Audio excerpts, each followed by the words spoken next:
Very good. Okay. Well, welcome everybody. Really happy you could be here this morning. To those of you that are here in person, and also there's a number of you joining us virtually around the world. Big honor to have you in here. My name is Matthew, and today I'm going to begin with a story. So years ago, I took a trek through the Peruvian Andes Mountains, one of the most beautiful and rugged places that I've seen in my life. And during this trek, my guide and I stopped at a small farm tucked away in the mountains for the night. The residents were an elderly couple, and they provided us with a place to set up our tents and offered to cook us dinner for what basically amounted to pocket change. And that night, we ate in their home, which was a single room hut with a dirt floor that also housed live guinea pigs and chickens, which was a typical protein source in the rural Andean diet. And inside this room, they slept, they lived, they butchered and cleaned animals, they cooked, ate, drank, kept warm by the fire. Everything they did happened in this room.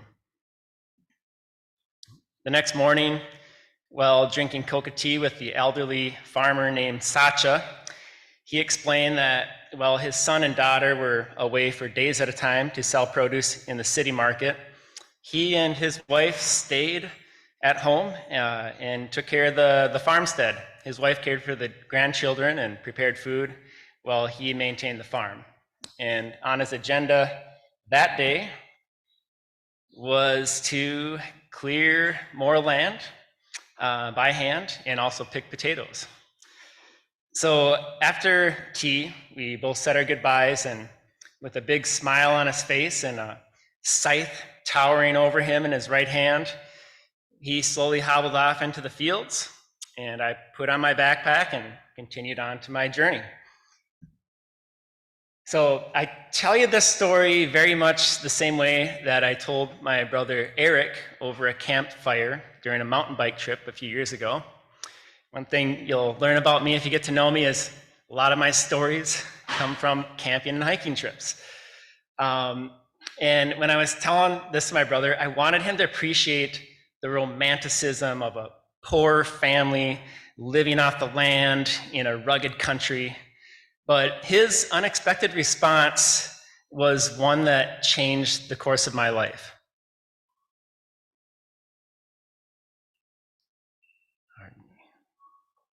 There we go.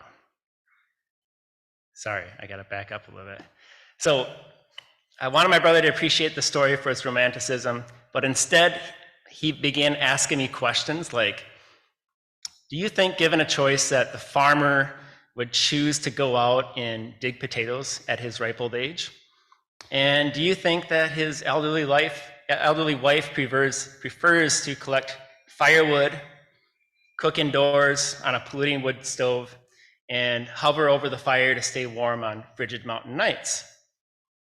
Do you think, given a choice, they might prefer to stay inside and read to their grandchildren or go out to dinner with friends? The warmest years on the planet have all happened in the last decade, and 2023 is currently on track to being the hottest year on record. And energy production from fossil fuels is a primary contributor to an ever-increasing global temperature. And as developing nations desire more energy and developed nations strive to transition to cleaner sources, it's extremely important that we make the best choices available to us. So this is what has brought me here today. 2 years ago, I would have never imagined that I'd be organizing a symposium with Generation Atomic and Nuclear New York as part of the United Nations Science Summit.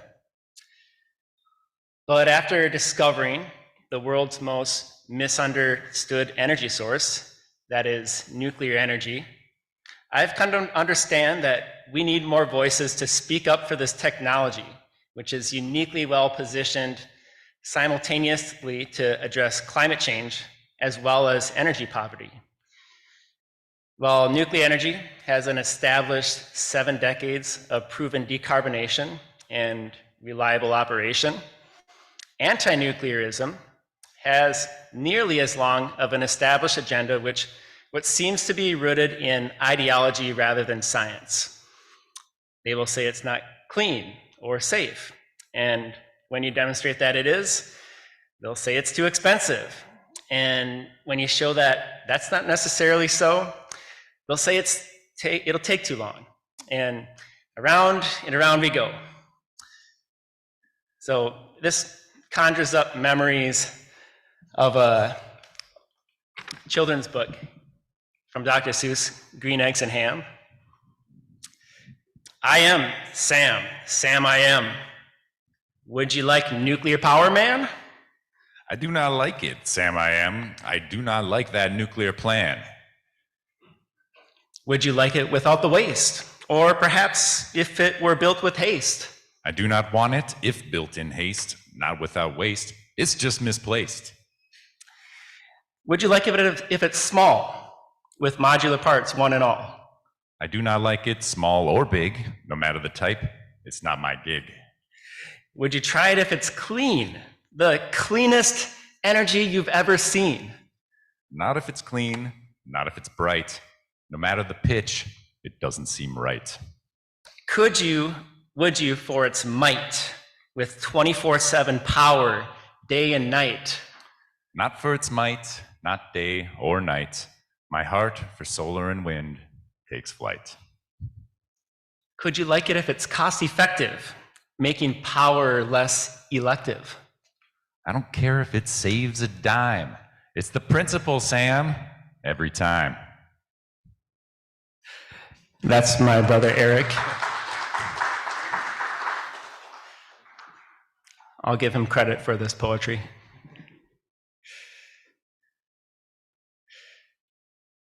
Over the course of today, we will shine a light on the tremendously important role nuclear has to play in our energy future, as well as address popular misconceptions that have hovered over the technology for decades. We will have networking opportunities throughout the day as well as lunch, and our speakers are going to be ready and available to engage in conversation with you. So we encourage you to come up and talk to us. We're also going to have, most of our sessions are going to have question and answer at the end of it. So if you're coming up with questions, have those prepared because we'll be running mics at the end of each session.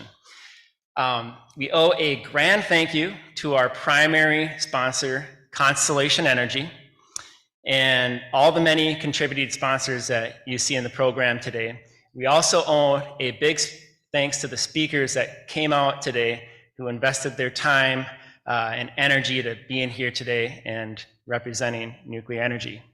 So with that, I commence the United Nations Science Summit and Nuclear Climate Week's Symposium on Nuclear Energy.